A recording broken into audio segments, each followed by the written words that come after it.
Welcome back to True North Sports Talk Podcast. This is your home for Toronto, Canadian, and just pro sports in North America in general. We're talking the biggest stories in all sports across the spectrum today. And we had an absolutely loaded weekend. We got playoffs going on all over the place. On, I believe it was Friday night, we had a Canadian team in Ontario make it to the finals of the Ontario Hockey League, which is very close to being one of the top leagues in basically next to the NHL. There's a lot of drafted players in that league, for those of you who don't know. To my left right now, we have, as per usual, on a Sunday afternoon, as long as there is a game, there's Blue Jays there. They are trailing 4-0 in the top of the sixth, I believe. They had a rough bottom of the fifth. Gave up 3 runs. They got runners on first and second right now. Hopefully we will see a bit of an explosion like we did yesterday. Although there is one out already, which they didn't have during that explosion yesterday. So, 2 playoff landscapes that are going on as usual. You got the NBA, you got the NHL, and you got the OHL, or the CHL as it were, the Canadian Hockey League. So you got Western Junior, QMJHL, you got OHL, all of that. So the NHL's first round is complete except for one game, and that is today, I believe, Montreal versus Tampa Bay. You had the second round start yesterday with the Carolina Hurricanes taking on the Philadelphia Flyers. And the NBA is heading into its second round with the exception of a Game 7 today. And that is our Toronto Raptors hoping for one more series, taking on the Cleveland Cavaliers in one of the biggest Game 7s around Toronto since, well, the World Series last year, obviously, but in basketball terms, since 2019 against the Philadelphia 76ers. And yeah, that same rim from that 2019 series gave us another day of hope. The Kitchener Rangers made it to the OHL Finals by beating the Windsor Spitfires 4-1. And that's the first time they've reached the OHL Finals since 2008. Now, our final segment before we sign off will be history in the making. We have the Toronto Tempo kicking off their inaugural WNBA season this year with Canada and Toronto's own Kia Nurse on the roster. Blue Jays got at least one so far. They're still batting here in the top of the sixth, so we're at 4-1 now. And yeah, we are recording this a few days before this airs, which will be on Wednesday. Let me just take a quick calendar here. So we're airing this on the 6th. So that was 3 days before we air this that we're recording it.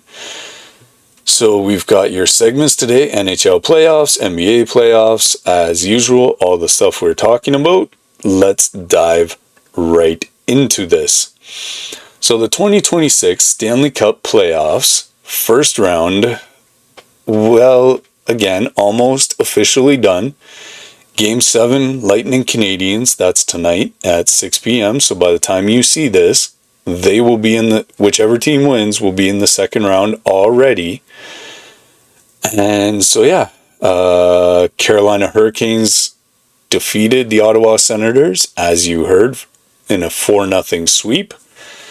They were pretty dominant. Now they're taking on the Philadelphia Flyers, and they barely broke a sweat, you could say. Good on Ottawa for actually making the playoffs, but they just couldn't make any noise this year. Carolina's forecheck was suffocating. Sometimes the best defense is a good offense, as they say. Jordan Martinook delivered a double overtime winner in Game 2. That could have been a real turning point in that series for Ottawa had it gone the other way. The Hurricanes lost just one game all first round and have now opened their second round against, as we said, Philadelphia. Carolina won 3-0. Rod Brindamore's team is the betting favorite for all you sports bettors out there to come out of the East in the Stanley Cup. And from what we're seeing, there's a good reason for that. Now, depending on how tonight goes, the Montreal Canadiens might have something to say about that, because that's a pretty good team up there in Montreal. Don't sleep on them. If they can get past Tampa Bay tonight, I don't know, that's a pretty hard team to beat. Carolina was second in the league behind only Colorado. That makes sense. They were strong all year long.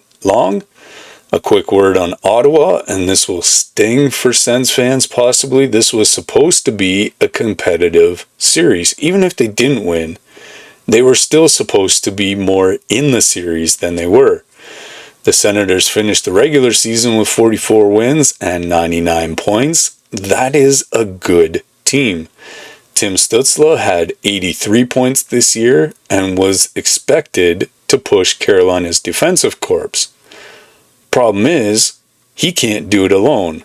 Brady Tkachuk, he showed up the way he should have a little bit, but there was a lot more work to do for that front office. It was very evident throughout the series. Just never happened the way they were supposed to.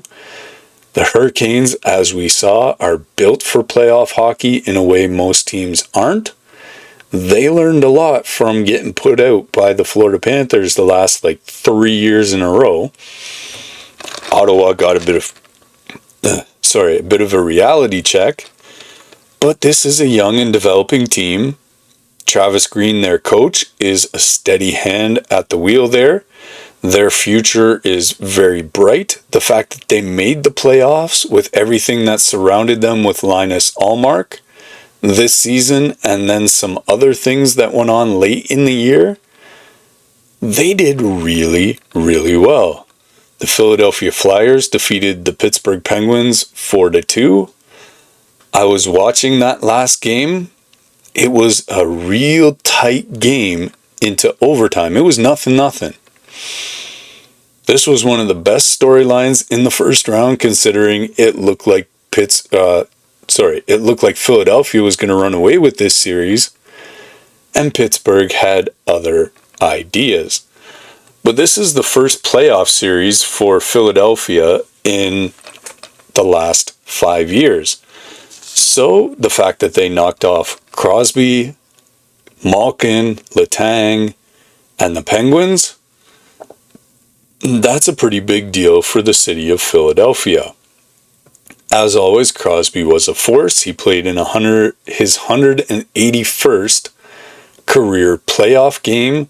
During the series, Philadelphia's goaltending was just better than Pittsburgh's, and quite frankly, that was to be expected when you have an untested goalie in the playoffs and a goalie who lost in the Stanley Cup Finals the last 2 years and was only there because of the team in front of him.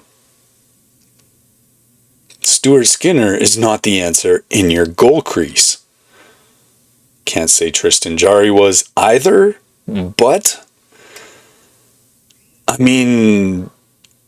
this just wasn't in it for Pittsburgh. They have a lot of work to do. I can't see them getting much better without getting rid of Kyle Dubas and just going back to the drawing board. Cam York scored the overtime winner in Game 6, and they advanced to play Carolina. Crosby deserves enormous credit. He came back from that lower body injury in the Olympics and he gave Pittsburgh everything he had. At 38 years old, him and Ovechkin will be questioned early and often in this offseason as to whether we'll see them again next year. Crosby, as we've seen all year though, is still one of the best players in the league, and the Penguins as a team just were simply outplayed by a hungrier, more physical, a younger opponent, and they just had better goaltending. Let's face it. Lightning Canadians.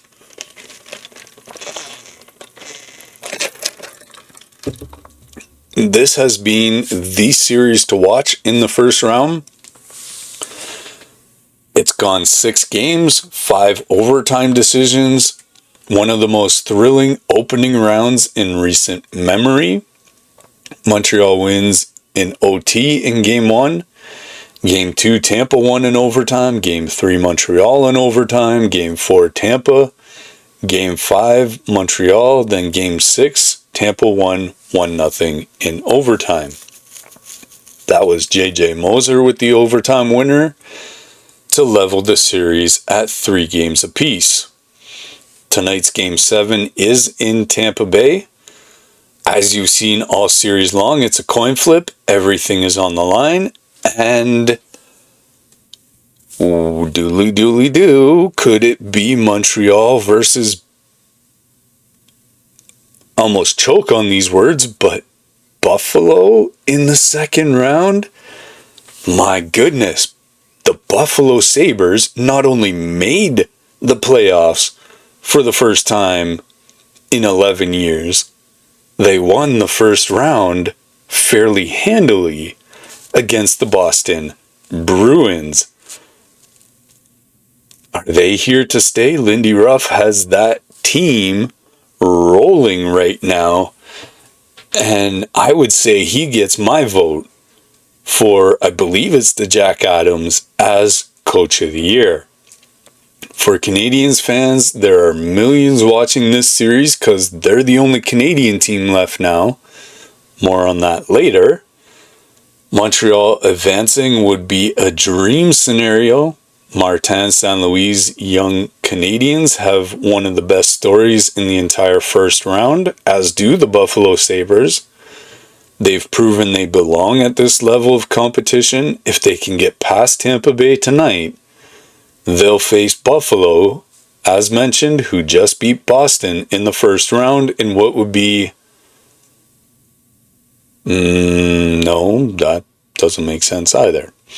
It would be an Eastern matchup that would have never been on anyone's bingo card going into the season. The Western Conference first round, that is complete as the Avalanche, reigning President's Trophy winners, handled their business cleanly with a 4-0 sweep of the Los Angeles Kings, possibly ending Anze Kopitar's career. Nathan MacKinnon, Cale Makar, and the rest of the team, including a returning Nazem Kadri, look like the team we expected to see. Now they face the Minnesota Wild. That's another team that was on nobody's bingo card going into the season. But they look every bit the team that deserves to be playing the Colorado Avalanche in the second round. That series starts tonight as well. The Wild just eliminated Dallas in 6 games and are coming in with some serious momentum. That series features what CBS Sports called the 2 best defensemen in the world, obviously Cale Makar, and for the Minnesota Wild, you have Quinn Hughes, part of the gold medal winning American side at the Olympics. It's an incredible individual matchup. Again, this is a team sport though, so we'll see how this one pans out. As we said, the Minnesota Wild defeated the Dallas Stars 4-2, the Wild's first playoff series since 2015.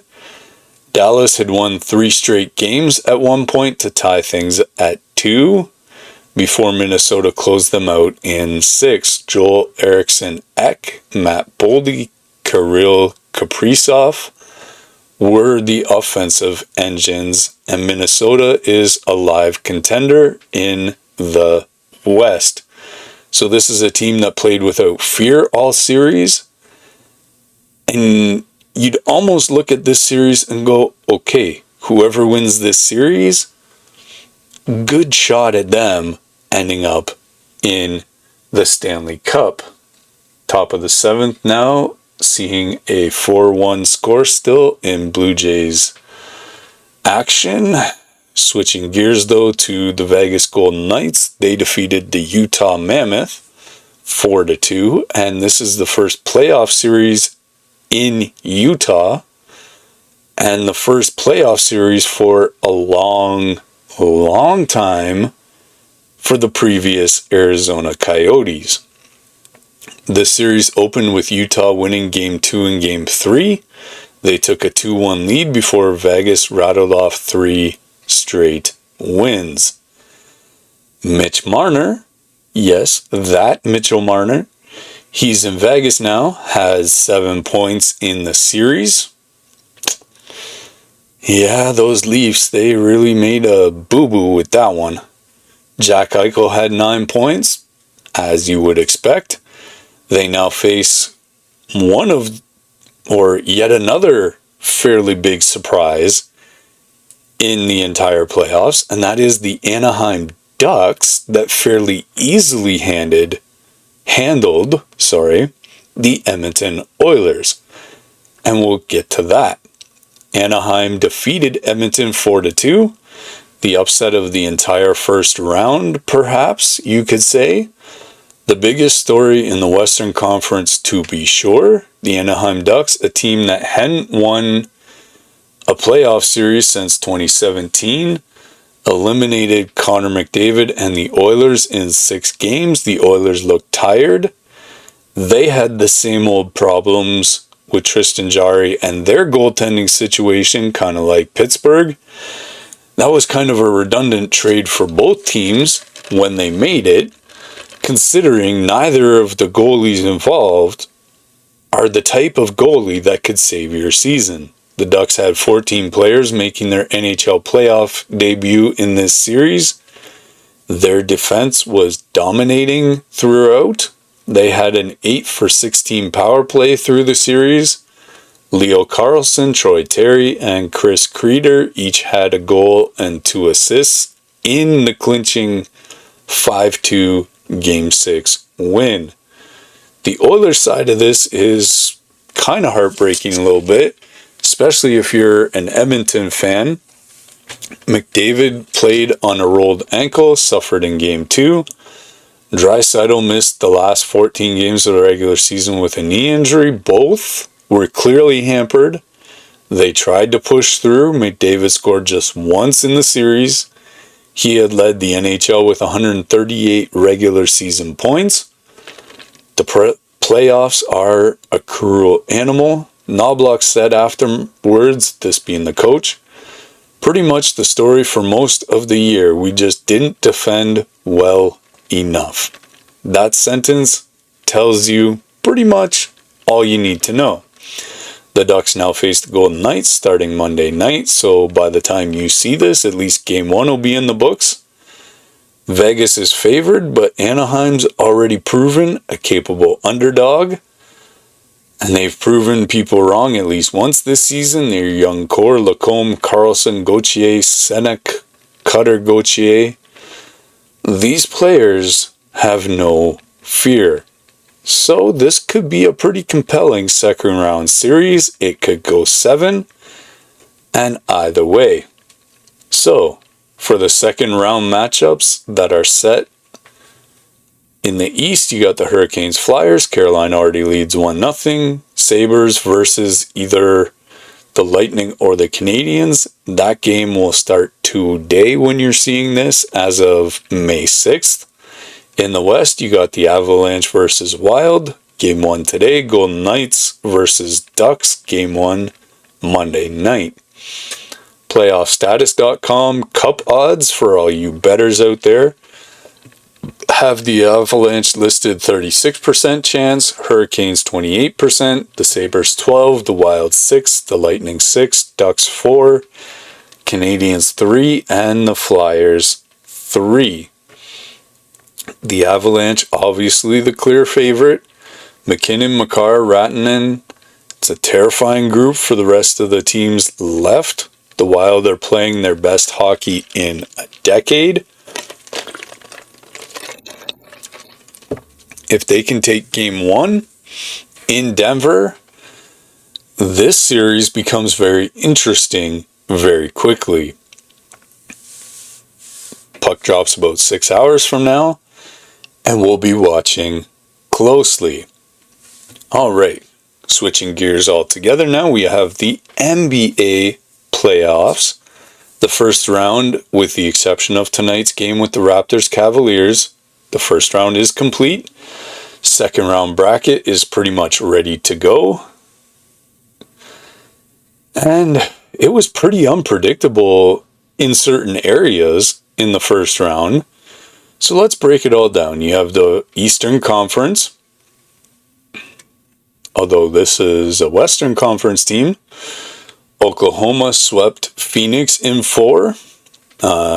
The defending champs handled business pretty cleanly. Shai Gilgeous-Alexander was pretty brilliant. OKC, the whistle slides their way a lot, but they are considered the best team in basketball right now. And that's pretty much a full stop. We've all seen the slanted whistle, so we don't need to go into that too much. They finished 64-18 in the regular season and looked every bit of it against Phoenix in the second round. They'll face the Lakers. We'll get to that. The New York Knicks defeated the Atlanta Hawks 4-2. Atlanta put up a bit more of a fight than I kind of expected after trading Trae Young before the deadline there to the Washington Wizards. The Knicks wrapped up their series in 6 games. There was a game they won by 51 points. Jalen Brunson, Karl Anthony Towns were the unquestionable leaders for New York. They now face the Philadelphia 76ers in what was a pretty stunning upset by those 76ers. Nick Nurse, we know he can do this, don't we, Raptors fans? They pulled it through, and we're going to talk about that right now. The 76ers were playing the Boston Celtics, a team that, when healthy, is one of the scariest teams. You have Jason Tatum, you have Jaylen Brown. There was an injury in this series, but everyone has them all year long. This is the biggest upset in the Eastern Conference first round. I don't know that we've had an upset this big in a very, very long time. Boston was up 3-1 at one point. It looked like they were just going to roll through. Jason Tatum went down with a left knee stiffness and was ruled out for Game 7. Without Tatum, the Celtics, they were in a rough spot. I mean, they just had Jaylen Brown left, basically. The Sixers, who came through the play-in, they rallied from 3-1 down. They won 3 straight games and stunned Boston in Game 7 at the TD Garden. Tyrese Maxey was extraordinary all season long. The Sixers are now playing the Knicks, as we mentioned. First game tonight at 8 p.m. That is must-watch basketball. By the time you see this, that game will be in the books. Tatum's injury was a massive storyline going forward. The Celtics are eliminated, yes, but if Tatum needs surgery or this carries into next season at all, that'll change the entire outlook for next season. As we mentioned, it'll be 3 days ago when you see this, but the Cleveland Cavaliers and Toronto Raptors, Game 7 tonight. We have to spend proper time on this one because this has been one of the tightest fought series from tip-off in the Eastern Conference. 6 games, the home team has won every single one. And one of the most ridiculous shots in Raptors history by one RJ Barrett happened the other night. They were down 3-2 in the series all year long. They've been scrappy. They've fought hard. They've played well when it counts the most. And they are a very resilient team. They were playing without Brandon Ingram, who had heel issues, which you don't want him playing and blow out an Achilles or something, because then he'll be gone way longer than they can afford to have him be gone for. Scotty Barnes had 25 points, 14 assists, and 7 rebounds. That is very Joker-like basketball. Jacoby Walter, who has been a breakout star of this playoff run and this year in general, scored 24 points. RJ Barrett had 24. 3 players combining for 73 points. You'll take that all day long. With 1.2 seconds left in overtime, the Raptors were trailing by 1. RJ Barrett launches a 3-pointer, hits the back of the rim, goes straight up, and comes straight down through the cylinder. They're saying it went higher than 7 feet in the air. So it was probably close to 20 feet in the air. Raptors win 112-110. Air Canada Centre, sorry y'all, I can't call it anything else, kind of like Skydome, erupted. Jurassic Park erupted.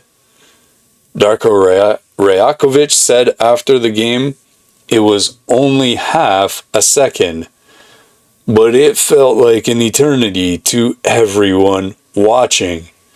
He said, I was happy for him, for this team, and for this city. Immediately, the comparisons were made to Kawhi Leonard's 2019 bounce shot against Philadelphia. Bit of a different situation because it wasn't clinching the series, but that was a game winner. That was the same building, the same kind of feel, the exact same end of the floor. Unexplainable bounce that sends the arena into an absolute frenzy. Evan Mobley had a chance to win it for Cleveland at the buzzer. His 3-pointer bounced off the front rim, and the series tied 3-3. Game 7 tonight in Cleveland. The Cavs have never lost a Game 7 at home in franchise history. The Raptors have the momentum. They have a city behind them. They have a country behind them. And Donovan Mitchell's thought was, protect home court. That's all you can do. The Raptors love to pull apart those histories of no Game 7s being lost. So we'll see how Barnes, Barrett, Walter, and company are able to do as they are playing their best basketball. As we mentioned, Brandon Ingram missed Game 6 with a right heel injury. He's listed as questionable. Emmanuel Quickley's out for the entire series with his hamstring issue.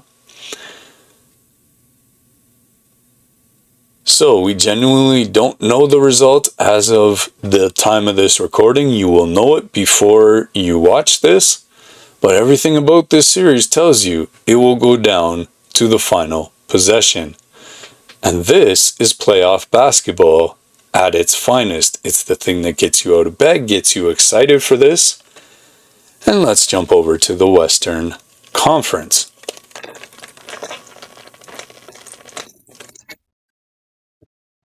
The San Antonio Spurs, they defeat the Portland Trailblazers 4-1. Wembanyama made his playoff debut in the NBA. He was everything that you could hope for and more. He averaged 26, 12, and 4 blocks, 3 assists across 5 games. That's Tim Robinson, Tim Duncan, Vlade Divac territory. The Blazers basically had no answer for him. I'm not sure anyone really does. Wemby's now in the second round facing the Minnesota Timberwolves starting Monday night. At 22, this is the beginning of what could be a very legendary playoff career. I am not one for predictions, but if I was to choose a dark horse team to defeat the Oklahoma City Thunder and compete for the NBA championship, this San Antonio Spurs team would be my pick. Moving on to the next set of teams, you have the Los Angeles Lakers defeating the Houston Rockets 4-2. LeBron James and Bronny James, we talked about this earlier in the playoffs, made history in Game 1 as we covered on the last episode. The Lakers won the series 4-2 with LeBron doing LeBron things. Luka had some issues with injuries during this series. LeBron, though, averaged 19, 8, and 13 in Game 1 alone. They did it without Luka for a lot of the series. He missed the first 2 games with a hamstring strain, was limited in Games 3 and 4. Luka's back, and the Lakers faced the Thunder in the next round. Forgive me for not being partial here, but I'll take the Thunder in that series. That series starts Tuesday. LeBron and SGA in the second round. That's must-watch TV. Minnesota defeated Denver 4-2.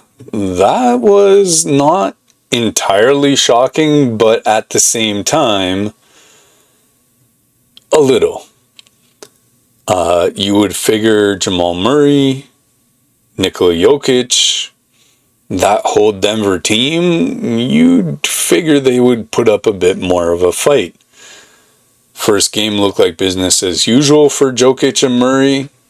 Then the Wolves came back and won 4 of the next 5. Randall was never a factor, even though he was on the winning side. Anthony Edwards basically carried Minnesota. Rudy Gobert was a force in the paint, as you would expect. The Timberwolves had significant injuries in the series. They still won. They now face Wembanyama and the Spurs in round 2. The injury note we need to flag on Minnesota. There were reports from Yahoo Sports of significant player injuries during the series coming out of a physical 6-game war against the Denver Nuggets. And going into that San Antonio series, health will be a major factor. So, second round matchups, you have the Knicks versus Sixers. You have either the Cavs or Raptors versus Detroit or Orlando. You have the Thunder versus the Lakers, Spurs versus Timberwolves. And again, another game today going on this afternoon. Let's see what the time is, starting in about 15 minutes. The Magic will be taking on the Pistons in Game 7. That series has been just like the Raptors-Cavalier one. The fact that the Magic won anything has been shocking, much less pushing the Pistons, who have been the best team in the eastern side of things all year long, to 7 games. So, Paolo Banchero versus Cade Cunningham, and the winner faces either the Cavs or the Raptors. So what a day of basketball, and we haven't even gotten to some of the other stuff yet, but this has got to be one of the most loaded first rounds we've had in recent memory. The second round, hopefully, will live up to the hype. Now, our third bit of playoff business, before we get to the history that was made very recently in the last week or two, we have the Kitchener Rangers in the OHL Finals for the first time since 2008. So this is some junior hockey here in Canada. The Rangers have done something that the fan base in Kitchener has been waiting 18 years for. In a way, they needed a rebuilding year from the London Knights, but they are in the OHL Championship Series. They have very strong potential to reach the Memorial Cup this year. Only Brantford stands in their way. So how did they get here? Well, Kitchener was the top seed in the Western Conference this season. They won the Midwest Division, had one of the biggest, or not biggest, but best regular season records in the league. They entered the playoffs as legit contenders, and they have delivered every step of the way. Round one, they played the Saginaw Spirit. Kitchener won that series 4-1. The Rangers dispatched Saginaw pretty comfortably. Jared Woolley scored the series clinching goal in Game 5. And Sam O'Reilly, who, going back to the World Juniors, had already established himself. That was a trade from the London Knights coming over to Kitchener. And he was a big driving force on this offense. Round 2 was Sault Ste. Marie and Connor George. I think it's Connor George. There's a double from Varsho just now in the top of the 8th, still 4-1. They are losing, and so back to Sault Ste. Marie. It was another efficient series win. The Rangers were dominant. Woolley on loan came from the London Knights in a mid-season trade with Sam O'Reilly. He was a point per game. The Sioux never really threatened. Then we get to the conference finals against the Windsor Spitfires. Again, Kitchener won 4-1. That's been a pretty much on point for how their playoffs are going. This series, everyone was waiting for going in. We thought Windsor was going to be more dangerous. We thought they were going to put up more of a fight.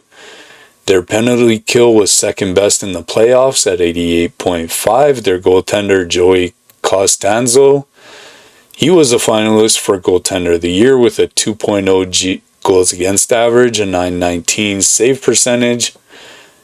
And Jack Nesbitt, who is a prospect for the Philadelphia Flyers, was the leader of their attack.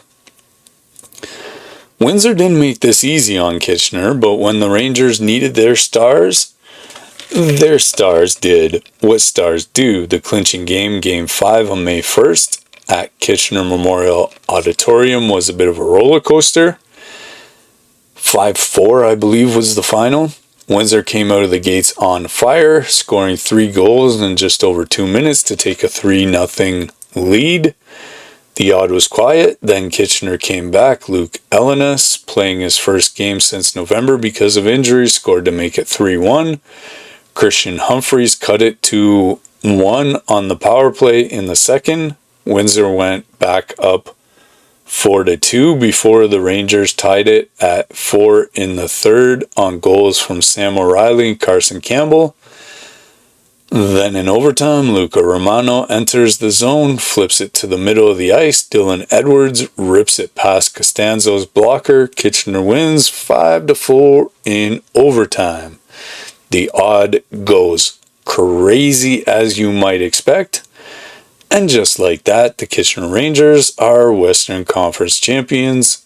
They call this the Wayne Gretzky Trophy, which makes sense. It is their first, as we said, OHL Finals since 2008. UC Ahokas has this team playing with identity, structure, belief. The Hockey News wrote under UC Ahokas, it really seems like this team is really well put together. So let's talk about some of the players on this roster, and it is full of talent worth knowing. Sam O'Reilly played for the World Juniors.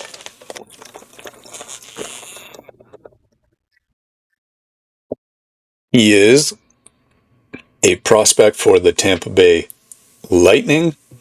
He is an engine that helps Kitchener's offense run. He had 10 goals in his first 9 playoff games and now sits at 14 and 20 points through 13 playoff games. That puts him at the top of the OHL in goals this postseason, in the top 4 in total points. He went behind the Spitfires' defense and went 5-hole on Costanzo for the game-tying goal in Game 5. Obviously a difference maker in every sense of the word. Dylan Edwards, 2-time OHL Player of the Week. During the playoff run, he scored in overtime to clinch the game. He's been right there with O'Reilly in producing for this team. Earned first star honors in Game 5. He and Christian Humphries are tied for the team lead in points at 15 each going into the finals.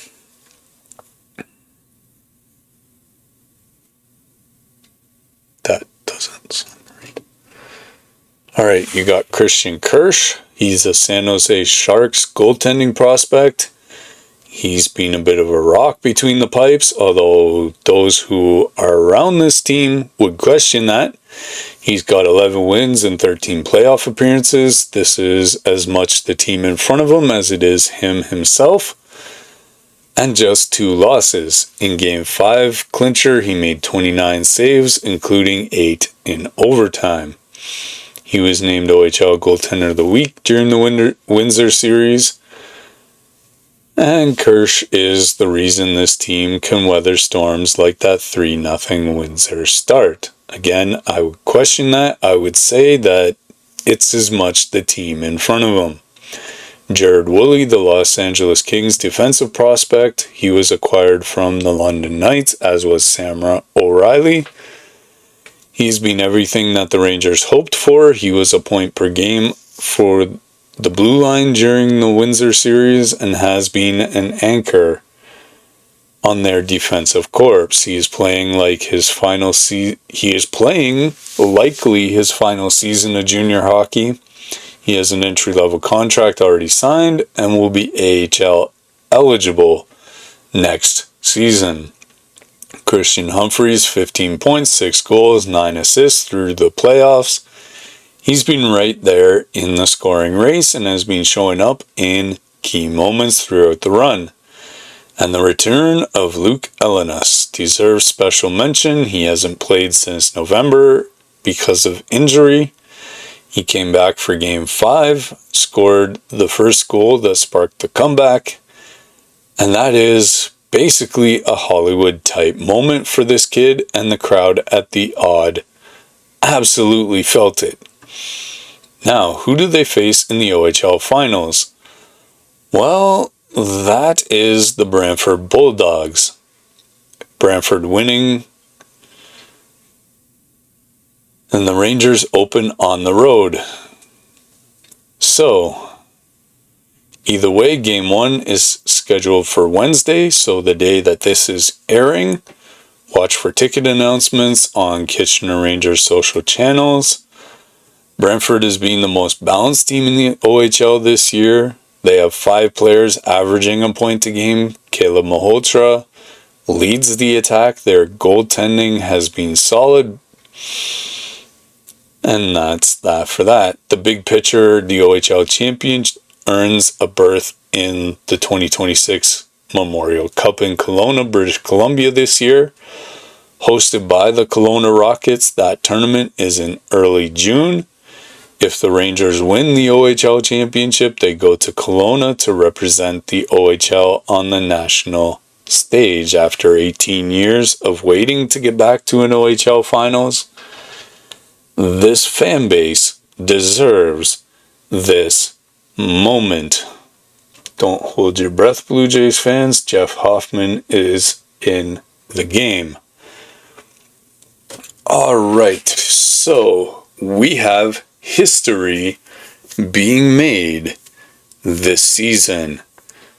That's right, we are talking about the Toronto Tempo, Canada's first WNBA team will be playing its first regular season game soon. They have played their first preseason game in franchise history. We're closing out today's show with this genuinely historic Toronto sports news. I don't think we've really covered anything quite like this on the podcast before. The Toronto Tempo exist. They played their first game in franchise history on Wednesday, April 29th at Coca-Cola Coliseum. Canada now has an official WNBA team. So let's set the context. The Toronto Tempo are an expansion franchise, the 14th team in the WNBA and the first ever located outside the United States, as are most of the Toronto teams, being the first in their league, other than the NHL of course, outside of the United States. They're owned by Larry Tannenbaum through Kilmer Sports Ventures. Tannenbaum is the chairman of MLSE, with co-owners that include the likes of Serena Williams, Masai Ujiri, and Sukhinder Singh Cassidy, Lily Singh, and in a fascinating twist, Jeff Molson and France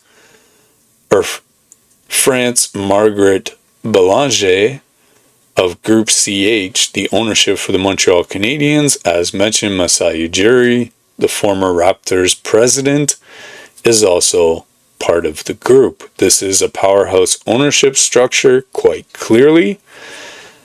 And so hopefully we won't see any financial issues for this team going forward. General Manager Monica Rogers was hired in February 2025. She has put together a roster that blends veteran experience with young draft talent, and the energy around this team before even playing a regular season game has already been extraordinary. I know people from almost 2 years ago now that have already had the gear for this team ready to go for when they tip off this year. The first game, April 29th, Toronto 78 and the Connecticut Sun 83. The Tempo lost their first ever preseason game to the Connecticut Sun, but here's the thing. We don't really care about the results of preseason. What we cared about at this point was, hey, our team's on the floor. They're playing now, and the atmosphere in that building was electric from the moment the doors opened. Fans lined up for merchandise, the arena was packed. When the national anthem played, the building shook. Now, if I'm not mistaken, the Coca-Cola Arena is where the Toronto Marlies play. That's the OHL franchise. And fittingly, it was Hamilton's own Kia Nurse who scored the very first basket in Toronto Tempo history. A three-pointer at the 7:59 mark of the first quarter. The crowd went absolutely wild. A Canadian from Hamilton scoring the first points for Canada's first WNBA team. I don't think Hollywood could have wrote it any better. Kiki Rice, the Tempo's 6th overall draft pick, scored her first bucket in her WNBA career in that game. It was a three-pointer in the second quarter. Lexi Held led the team with 18 points. The Tempo actually held a 10-point lead in the third quarter before the Sun came back to win it. Anissa Morrow led Connecticut with 19 points off the bench and pulled away in the fourth. There were some notable absences. Julie Almond, the team's first ever expansion draft pick and the face of the franchise for many fans, was out for reconditioning. Marina Mabry, who signed a 2-year max contract, carries the core designation. She missed the game with a back injury. Brittany Sykes, The reported $1 million free agent signing sat with a right hip issue, and all three are expected back for the regular season opener, which is, on Friday night, May 8th, against the Washington Mystics in Toronto. The second preseason game was on Friday, May 1st, against the Minnesota Lynx. Mabry was listed as doubtful for that one as well. Despite the preseason results, the message from the coaching staff and players has been consistent. Don't judge this team until the full roster is available and until they get actual games underway. The regular season opener, as said, on May 8th, Friday night, it's going to be one of the most attended and watched sporting events in Toronto this year. So, some players to watch, as we mentioned, Marina Mabry. This is the cornerstone of the franchise. She carries the core designation, signed to a multi-year contract, and was pulled from the Connecticut Sun in the expansion draft. Last season with Connecticut, she averaged 14.4, 4.2, and 4 assists. A dynamic guard with an offensive skill set that would put her possibly as a WNBA All-Star in Toronto's colors. She was out for the preseason, but will be the engine that this team needs once the regular season starts. Brittany Sykes, the other multi-year contract signing. She's physically imposing, an athletic wing who can score and defend at a high level. She's been in the league for several years now. Brings playoff experience and toughness. She sprinted down both aisles after the first game, high-fiving all the fans. That is someone who understands what this team means to this city. Now, the person who understands that the most is Kia Nurse. Signed by the Tempo as the first Canadian-born player to suit up for Canada's first WNBA team. She delivered the first points in franchise history. Nurse has 7 years of WNBA experience with career averages of 8.9, 2.4, and 1.6. She played for New York, Phoenix, Seattle, Chicago. Born in Hamilton, this is a homecoming for her, and the connection between her and this market is definitely special, given that she is from here. Her family is well known, especially in the hockey world, where from Canada, that is the most important world to be known from. She has also provided her unique vision or brand of commentary to the Raptors for several years during the WNBA offseason. So this is a player that this market knows inside and out. Kiki Rice. She was the first draft pick in 6 overall for the Toronto Tempo. A UCLA guard. She is electric with the ball in her hands. She scored the first basket of her WNBA career, as we said. She's going to have growing pains as a rookie, as you might imagine, but her athleticism and basketball IQ are very elite, and she is going to be a franchise cornerstone for what Toronto Tempo fans hope will be the next decade.